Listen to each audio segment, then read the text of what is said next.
నిరీక్షణ సమయం నీ హృదిలో క్రీస్తు ప్రేమ స్వరం. నిరీక్షణ సమయం ఇది సమాధాన సమయం. నిరీక్షణ సమయం నీ హృదిలో క్రీస్తు ప్రేమ స్వరం. నిరీక్షణ సమయం ఇది సమాధాన సమయం.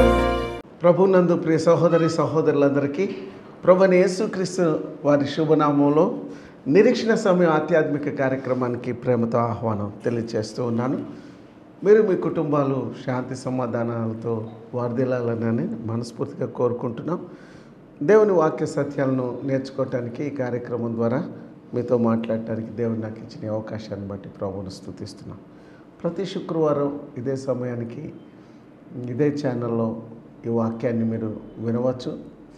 మీరు మీ కుటుంబాలు దేవుని యొక్క వాక్య సత్యాలను నేర్చుకొని అందులో మీరు కొనసాగాలని కోరుతూ ఈ కార్యక్రమాన్ని మీకు అందిస్తూ ఉన్నాను.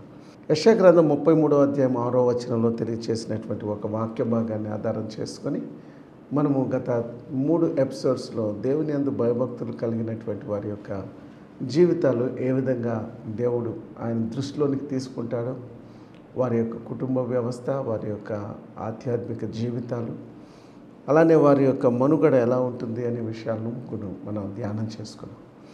వారిలో ఐగుప్తు దేశంలో దేవునికి భయపడి జీవించినటువంటి ఒక అద్భుతమైన యవనస్తుడు యోసేపుని, అలానే ఐగుప్తు దేశంలో ఇశ్రాయేలీయులు మగబిడ్డలు జన్మించినప్పుడు వారిని చంపకుండా కాపాడినటువంటి ఐగుప్తు మంత్రస్థానుల విషయంలో దేవుడు ఎలా దయ చూపించాడు, అలానే మొదటి శతాబ్దపు క్రైస్తవ సమాజంలో క్రీస్తుపక్షంగా దేవునికి భయపడి సువార్తను ప్రకటించినటువంటి పేతురు యోహానుల జీవితాలు ఎంత చక్కగా దేవుడు వారిని వాడుకున్నాడో ఈ విషయాలు మనం నేర్చుకున్నాం.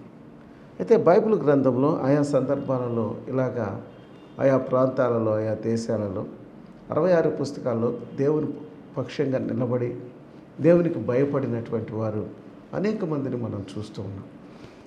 వాటిలో కొన్నిటిని మనం ఇప్పుడు ధ్యానం చేస్తూ వచ్చాము. ఈ రోజున ఐగుప్తు దేశం కాకుండా బబులోను దేశంలో ఆనాడు ప్రపంచాన్ని అనగా ప్రపంచంలో అనేక దేశాలను పరిపాలిస్తున్నటువంటి బాబిలోన్ అనేటువంటి ఒక పెద్ద సామ్రాజ్యంలో జీవించినటువంటి 3 యవనస్తులు, వారే షడ్రక్ మేషక్ అబేద్నెగోలు. వారు ఎలాగ దేవునికి భయపడి ఆనాటి రాజు అయినటువంటి ఆ బబులోను దేశాన్ని పరిపాలిస్తున్నటువంటి నెబుకద్నెజర్ అనేటువంటి ఆ రాజును ఏమాత్రం కూడా లెక్క చేయక విగ్రహారాధన ప్రోత్సహిస్తున్నటువంటి ఆ రాజునికి సరైనటువంటి సమాధానం చెప్పి వారు నిలబడ్డారండి. అట్టి వారికి సంభవించినటువంటి భయంకరమైనటువంటి ఆ అగ్ని పరీక్షలు సాక్షాత్తు దేవుడే వారికి తోడుగా ఉండి నడిపించాడు. ఆ దృశ్యాన్ని ఆనాటి నెబుకద్నెజర్ రాజు చూసి వీరు సేవిస్తున్న దేవుడే నిజమైనటువంటి దేవుడని గొప్ప సాక్ష్యం పలికాడు.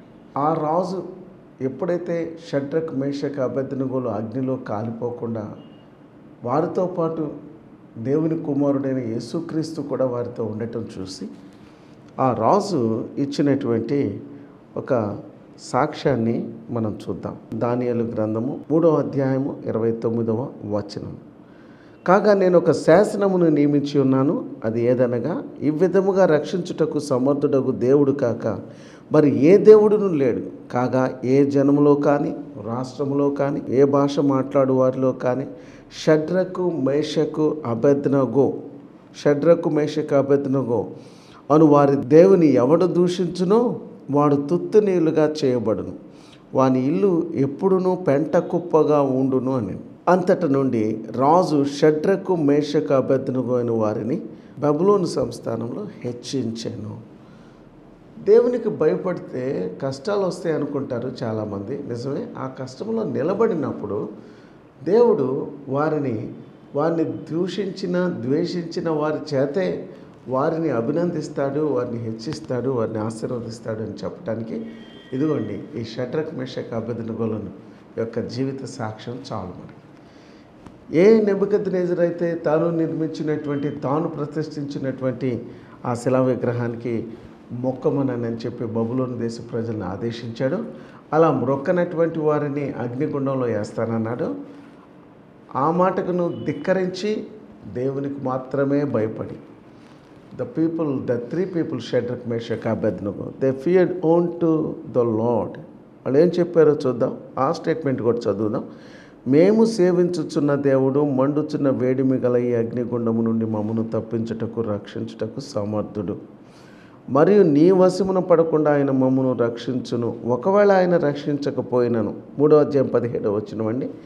ఒకవేళ ఆయన మమ్మల్ని రక్షించకపోయినా రాజా, నీ దేవతలను మేము పూజింపమని నీవు నిలబెట్టినటువంటి బంగారు ప్రతిమకు నమస్కరింపమని తెలుసుకొనము.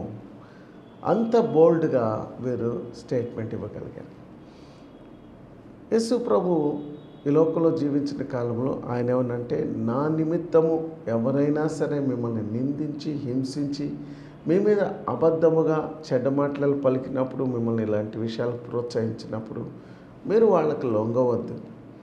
నా సత్యాన్ని మీరు గ్రహించారు కనుక మీరు నా కొరకు నిలబడమనని యేసు ప్రభు చెప్పారు. అలాంటి వారికి ఈ లోకంలో ఆయన తోడుగా ఉంటానని కూడా వాగ్దానం చేశారు. భయపడకము, నేను మీకు తోడై ఉంటాను, నేను మీకు సహాయం చేస్తాను, దిగులు పడకము. ప్రభు పక్షాన నిలబడినటువంటి వారికి ఆయన తోడుగా ఉంటాడు. షడ్రక్, మేషక్, అబేద్నెగోలు దేవునికి భయపడినటువంటి వారు కనుక రాజాజ్ఞకు భయపడలేదు. కాబట్టి వారు నిలబడినప్పుడు దేవుడే వారితో వచ్చి నిలబడ్డాడు. మన వాళ్ళందరూ ఒక పాట పాడుతూ ఉంటారు కదా, దేవుడు మనకు ఎల్లప్పుడూ తోడుగా ఉన్నాడు. జైల్లో ఉన్నప్పుడు పౌలుశీలకు దేవుడు తోడుగా ఉన్నాడు. దానియేలును సింహపు బోన్లో వేసినప్పుడు రాజాజ్ఞకు భయపడకుండా అతను దినమునకు 3 దేవాలయము అనగా యెరూషలేము వైపు కిటికీలు తెరిచి తన మేడగదిలో ప్రార్థన చేసినప్పుడు అతన్ని తీసుకొని వెళ్ళి మరి సింహాల బోన్లో వేసినప్పుడు మరి దానియేలుని ఎలాగ దేవుడు కాపాడు సింహాల నోరులో నుంచి. ఈ రోజున ఒకవేళ ఫిజికల్గా సింహాల బోన్లు కాదండి, ఈ రోజున అపవాది అనేటువంటి గర్జించేటువంటి సింహము అని బైబిల్ పేతురు చెప్తాడు. అలాంటి సాతాను యొక్క మరి శోధనలోనికి పోకుండా మనల్ని ప్రతిదినం దేవుడు కాపాడుతున్నాడు. ఇంకా అనేక శోధనల నుంచి దేవుడు కాపాడుతున్నాడు. దానియేలును కాపాడిన దేవుడు మనకు తోడుగా ఉన్నాడు. షడ్రక్, మేషక్, అబేద్నెగోలను అగ్నిగుండంలో కాపాడిన దేవుడు మనతో ఉన్నాడు. పేతురు, యోహానులను మరి ఆ సన్హెద్రిన్ సభ ఎదుట వారు ధైర్యంగా ప్రభు కోసం నిలబడినప్పుడు వారికే దేవుడు తోడుగా ఉన్నాడు. నీ ఉద్యోగంలో నువ్వు ప్రభు కోసం నమ్మకంగా సాక్షిగా జీవిస్తూ కొన్ని శ్రమలు అనుభవిస్తున్నప్పుడు ప్రభు నీకు తోడుగా ఉన్నాడు. ఈ విధంగా ఎవరైతే ఆయనకి భయపడి ఆయన యందు భయభక్తులు కలిగి ఉంటారో అలాంటి వారికి తోడుగా ఉంటాడు. యోహాన్ అనేటువంటి భక్తుడు ఏం చెప్పాడంటే, దేవుని యందు భయభక్తులు కలిగి ఎవరైతే ఆయన్ను ప్రేమిస్తారో వారిలో ఆ భయం ఉండదు అంటాడు. ఆయన ఆజ్ఞలను గైకొనేటువంటి వారికి ఏ భయం ఉండదట. ఏమండి, శరీరము లోకము శరీరము లాగినను లోబడక నేను వెళ్ళేదను అన్నాడు భక్తుడైనటువంటి ఒక భక్తుడు. యెషయా గ్రంథం 43వ అధ్యాయము 2వ వచనం. నీవు జలములలో బడి దాటున్నప్పుడు నేను నీకు తోడై ఉండేదను, నదులలో బడి వెళ్ళుచున్నప్పుడు అవి నీ మీద పొర్లి పారవు, నీవు అగ్ని మధ్యను నడుచున్నప్పుడు కాలిపోవు, జ్వాలలు నిన్ను కాల్చజాలవు. 1వ వచనంలో అన్నాడు, అయితే యాకోబు నిన్ను నిర్మించిన వాడు యెహోవా, ఇశ్రాయేలు నిన్ను నిర్మించిన వాడు ఇలాగ సెలవిచ్చుచున్నాడు, నేను నిన్ను విమోచించి ఉన్నాను, భయపడకము, పేరు పెట్టి పిలిచి ఉన్నాను, నీవు నా సొత్తు. Fear not, I have called you, you are my treasure. నీవు నా సొత్తు అంటున్నాడండి. క్రీస్తుని విశ్వసించినటువంటి వారందరూ ఆయన యొక్క ప్రజలై ఉన్నారు, ఆయన సొత్తు అయి ఉన్నారు, ఆయన జనాంగమై ఉన్నారు. కాబట్టి షడ్రక్, మేషక్, అబేద్నెగోలు ఆ యొక్క బబులోను దేశంలో నెబుకద్నెజరు పెట్టిన విగ్రహానికి వారు మొక్కకపోవటానికి కారణం ఏంటంటే వారు దేవుని యొక్క భయాన్ని కలిగిన వారు. యూదులు చాలా మత ప్రవిష్ట కలిగినటువంటి వారు. అవసరమైతే వాళ్ళు నమ్మినటువంటి దేవుని ఆజ్ఞలకు వారు ప్రాణమనే ఇవ్వటానికి సిద్ధపడతారు. కానీ క్షణభంగురమైనటువంటి లేదా కొద్ది కాలం జీవించే ఈ జీవితానికి వారు ఏమాత్రం కూడా లొంగేవారు కాదు. అలానే యేసు ప్రభుని విశ్వసించినటువంటి వారు అందరూ కూడాను అలానే ప్రభువు కోసం ఈ లోకంలో ఎన్ని శ్రమలైనా నిలబడటానికి వారు తీర్మానం తీసుకునే యేసు ప్రభుని విశ్వసిస్తారు. షడ్రక్, మేషక్, అబేద్నెగోలు దేవుని ఆజ్ఞలను బాగా ఎరిగినటువంటి వారు. మోషే ఇచ్చినటువంటి ధర్మశాస్త్రాన్ని ఎరిగినటువంటి వారు. అందుకనే వారు మొదటి అధ్యాయంలో మనం చూసినప్పుడు మేము రాజు తినేటువంటి భోజనం కానీ రాజుగారి యొక్క ఆహార పదార్థాలు మేము ముట్టుకోము, విగ్రహాలకు పూజించినటువంటి వాటిని మేము ఏమాత్రం కూడా తీసుకోమని చెప్పి వాళ్ళు స్ట్రైట్గా చెప్పారు. తాము పవిత్రంగా కాపాడుకున్నారు. అపవిత్రులుగా చేసుకోవటం వాళ్ళకి ఇష్టం లేదంటే. కానీ ఈనాడు అనేక మంది తమ శరీరమైన దేవుని ఆలయాన్ని ఎంత అపవిత్రంగా మార్చుకుంటున్నారు. అపవిత్రమైనటువంటి వాటిని తిని త్రాగి తెచ్చుకునేటువంటి వారి జీవితాలు ఎలా ఉంటున్నాయో మనం చూస్తున్నాం. వారు దేవునికి భయపడేటువంటి వారా? కాదు కదా. తమ శరీర సుఖాలను ప్రేమించేటువంటి వారు, శరీర సంబంధమైనటువంటి ప్రతి కోరికను తీర్చుకోవటానికి శరీరాన్ని అపవిత్రపరుచుకునేటువంటి వారు దేవునికి భయపడేటువంటి వారు కాదు మిత్రమా. అందుకని బైబిల్లో ఇలాగ సెలవిస్తూ ఉంది. మోషే ధర్మశాస్త్రం ఏం చెప్పాడంటే నిర్గమకాండం 20వ అధ్యాయము 2వ వచనం, నీ దేవుడైన యెహోవానగు నేను దాసుల గృహమైన ఐగుప్తు దేశంలో నుండి మిమ్మల్ని వెలుపలకు రప్పించి తిని, నేను తప్ప వేరొక దేవుడు నీకు ఉండకూడదు. పైన ఆకాశం అందే కానీ, క్రింద భూమి అందే కానీ, భూమి క్రింద నీళ్ళ అందే కానీ ఉండు దేని రూపమునకైనా విగ్రహమునకైనా నువ్వు చేసుకొనకూడదు, వాటికి సాగిలు పడకూడదు, వాటిని పూజింపకూడదు. ఎలా అనగా నీ దేవుడైన యెహోవానగు నేను రోషము గలవాడను. నన్ను ద్వేషించు వారి విషయంలో 3-4 తరముల వరకు తల్లిదండ్రుల దోషమును కుమారుల మీదకు రప్పింతును. నన్ను ప్రేమించి నా ఆజ్ఞలను గైకొని వారిని 1000 తరముల వరకు కరుణించు వాడనై ఉన్నాను. చూడండి ఎంత అద్భుతమైనటువంటి మాట. దేవునికి భయపడేటువంటి వారికి యెహోవా యందలి భయము వారికి ఐశ్వర్యం అని కదండి మనం చెప్పుకుంటున్నటువంటి టాపిక్. కాబట్టి ఆయనను ప్రేమించినటువంటి వాళ్ళు, ఆయన ఆజ్ఞలను పాటించేటువంటి వారిని 1000 తరాల వరకు కరుణిస్తాడట. అదే షడ్రక్ మేషక్ అబేద్నెగోలో ఉన్నటువంటి మంచి ప్రగాఢమైనటువంటి దేవుని ప్రేమ వాళ్ళలో ప్రస్ఫుటంగా కనపడుతుంది. దేవుడు లోకమును ఎంతో ప్రేమించాడు కాగా తన అద్వితీయ కుమారుని యందు విశ్వాసముంచు ప్రతివాడు నశింపక నిత్య జీవాన్ని పొందుకుంటాడు. యేసుక్రీస్తు మన కొరకు ఈ లోకానికి వచ్చి ఆయన కల్వరి శిలువలో పూర్తి చేసినటువంటి విమోచన కార్యము చాలా గొప్పదండి. అంత గొప్ప కార్యాన్ని చేసిన యేసు ప్రభువును ఎవరైతే నమ్మి ఈ లోకంలో ఆయన మార్గంలో నడుస్తారో వారి పక్షంగా ఆయన ఉండకుండా ఉంటాడా? దేవుని వాక్యం సెలవిస్తుంది, నీవు జలములలో పడి దాటినప్పుడు నేను నీకు తోడై ఉంటాను, నదులలో పడి వెళ్ళినప్పుడు అవి నీ మీద పొర్లిపారవు, నీవు అగ్ని మధ్యన నడిచినప్పుడు అవి నిన్ను కాల్చజాలవు, జ్వాలలు నిన్ను కాల్చజావు. షడ్రక్ మేషక్ అబేద్నెగోలండి వారి అగ్ని జ్వాలలు కాల్చలేదంట.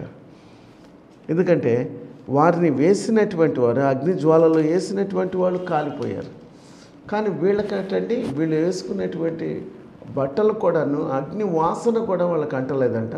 సాధారణంగా అగ్నిలోకి వెళ్ళినటువంటి వ్యక్తికి తల వెంట్రుకలు కాలిపోతాయి, శరీరం కాలిపోతుంది, వేసుకున్న వస్త్రాలు కాలిపోతాయి, చర్మం అంతా కూడా కాలిపోతుంది. ఎంతోమంది చూడండి మరి ఈ ఫైర్ యాక్సిడెంట్లో చనిపోయింది చాలామంది చనిపోతూ ఉంటారు.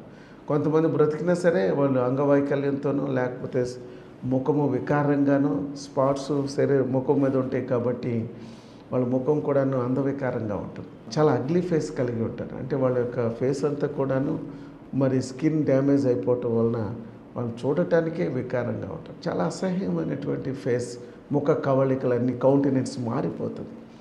కానీ దేవుడు తోడుగా ఉన్నాడట.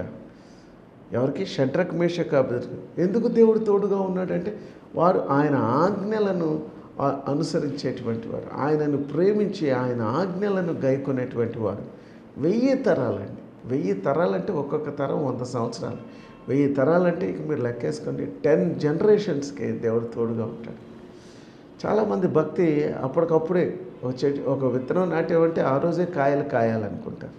కానీ 1000 తరాల వరకు నీవు చేసే భక్తి, నువ్వు ఆయన ప్రేమించి యేసయ్య మార్గంలో నడిస్తే, పరిశుద్ధంగా నీతిగా యథార్థంగా బ్రతికితే, ఏ విగ్రహానికి ఏ అపవిత్రమైనటువంటి దాన్ని నువ్వు ముట్టకుండా, అపవిత్రమైనటువంటి దానిని నువ్వు చేయకుండా పవిత్రంగా క్రీస్తు కొరకు జీవిస్తే, నిన్నే కాదు నీ బిడ్డల్ని 1000 తరాల వరకు ఆయన కరుణించువాడు, ప్రేమించేటువంటి వాడు, కాపాడేటువంటి దేవుడు. కాబట్టి ఆయన దానియేలు స్నేహితులైనటువంటి షడ్రక్ మేషక్ అబేద్నెగోల్ని ఎలాగ దేవుడు కాపాడాడో మనం చూసినట్లయితే వారికి ఏ విధమైనటువంటి మరి ప్రమాదం సంభవించకుండా చాలా అద్భుతంగా దేవుడు కాపాడాడు.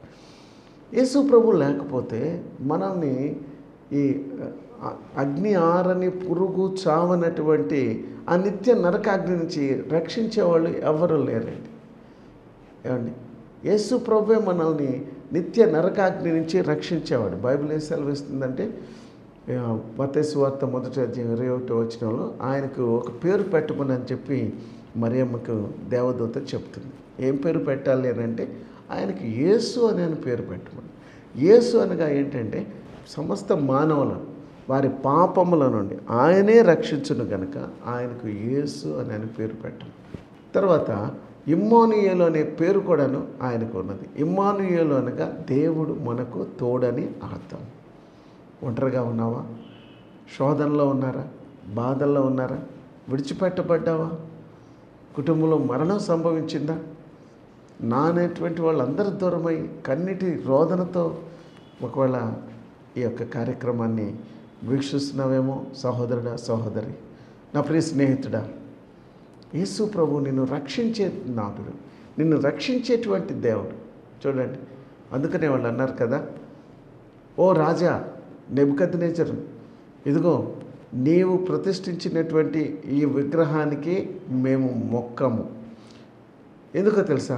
నీ నుంచి నీవు వేసినటువంటి ఈ యొక్క పన్నాగం నుంచి, ఈ అగ్ని జ్వాలల్లో నుంచి మా దేవుడు మమ్మల్ని రక్షించగలిగిన సమర్థుడు.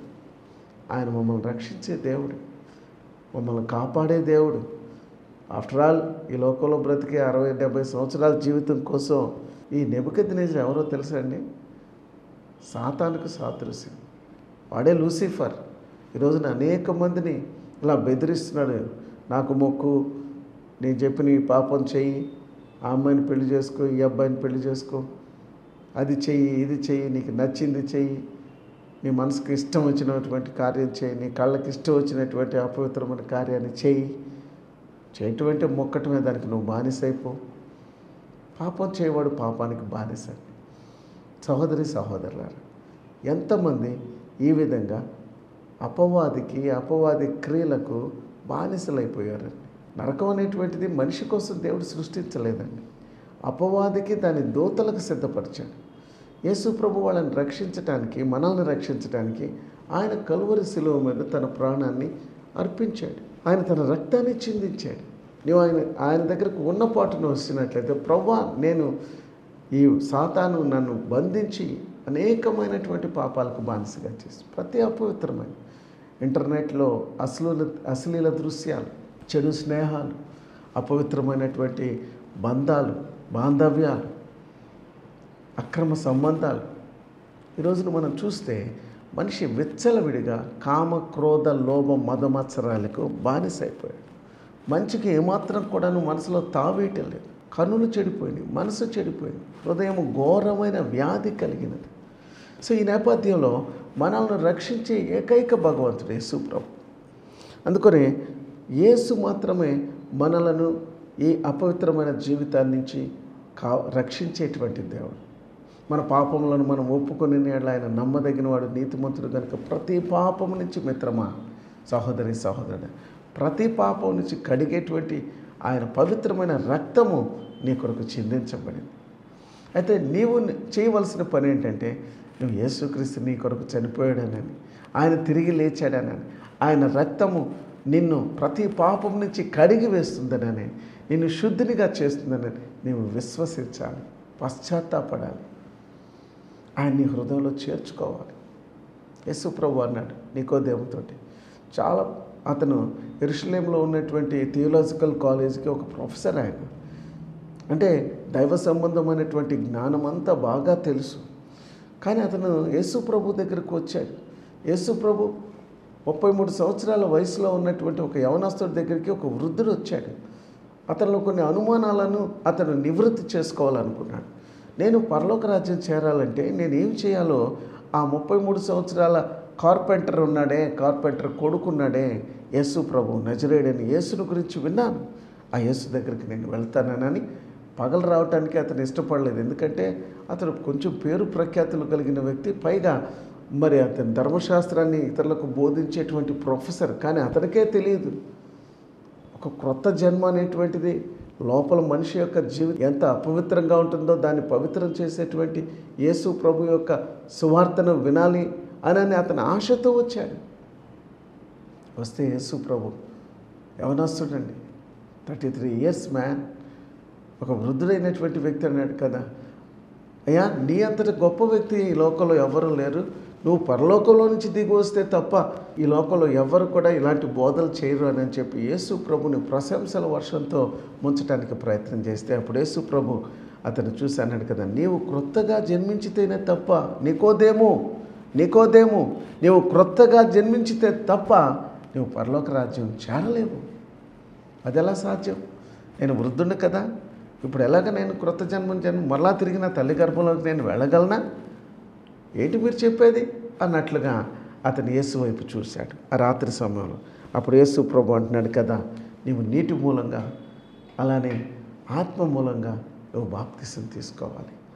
నీరు అనగా దేవుని యొక్క వాక్యం. ఎప్పుడైతే దేవుని యొక్క వాక్యాన్ని వింటావో నీ యొక్క అంతర్గతంగా హృదయంలో నిగూఢమైనటువంటి ఆ పాపాన్ని నువ్వు తెలుసుకుంటావు. నికోదేమస్, పశ్చాత్తాపడతావు.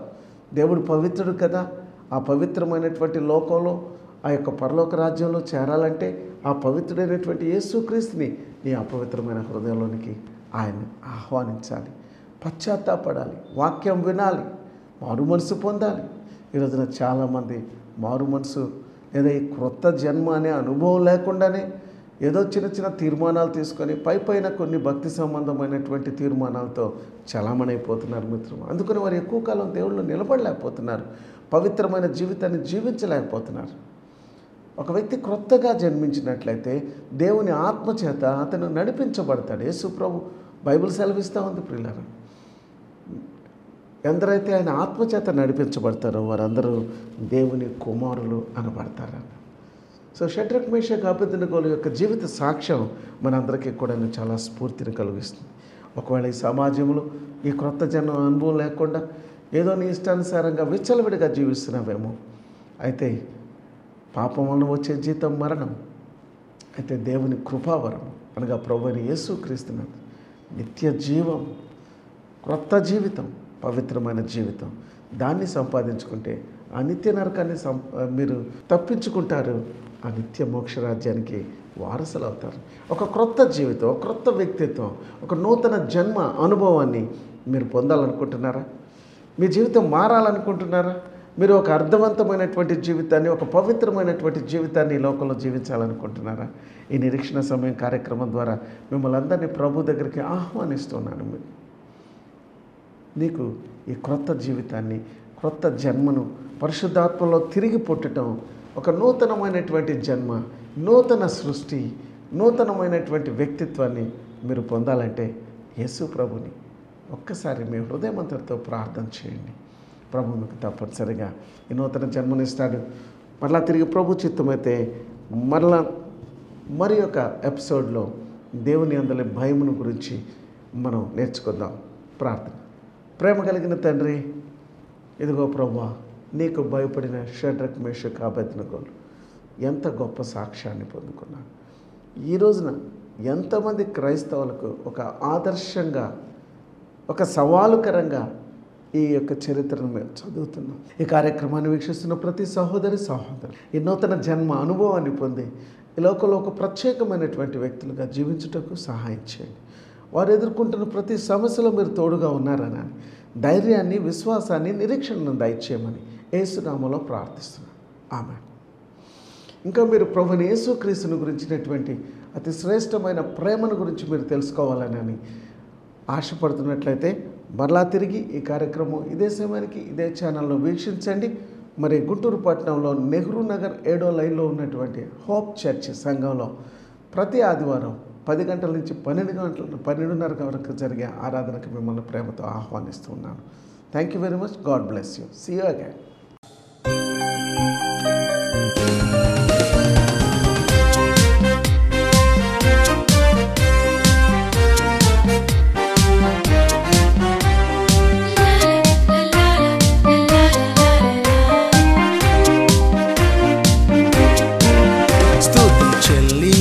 చెల్లించెదం ఆరాధించెదం ప్రణమిల్లెదం రాజుల రాజుకు స్తుతి చెల్లించెదం ఆరాధించెదం ప్రణమిల్లెదం రాజుల రాజుకు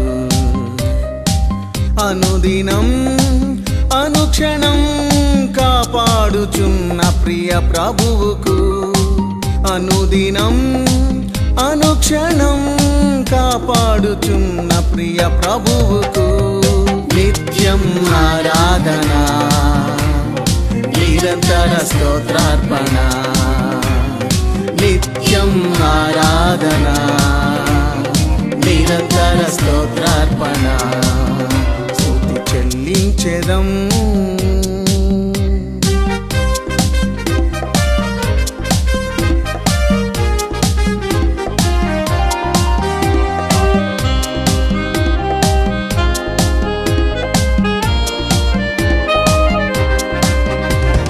కష్టాలలో బాధలలో తన కృపను సమృద్ధిగా వేదనలో శోధనలో తన ప్రేమ నిండారుగా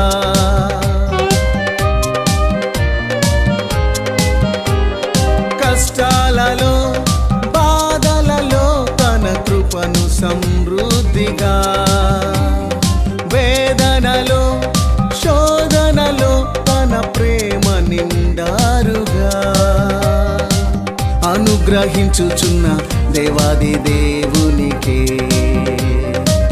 అనుగ్రహించుచున్న దేవాది దేవునికే నిత్యం ఆరాధన నిరంతర స్తోత్రార్పణ నిత్యం ఆరాధన నిరంతర స్తోత్రార్పణ స్తుతి చెల్లించెదం ఆరాధించెదం స్తుతి చెల్లించెదం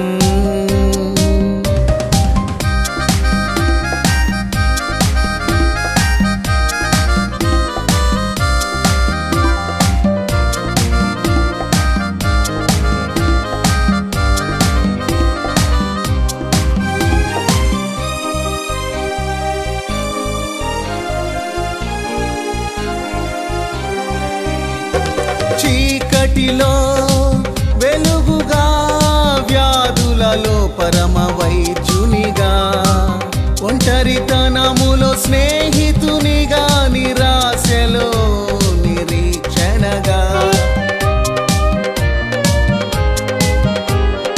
చీకటిలో వెలుగుగా వ్యాధులలో పరమ వైద్యునిగా ఒంటరితనములో స్నేహితునిగా నిరాశలో నిరీక్షణగా మనకు తోడయున్న ఇమ్మానుయేలుకే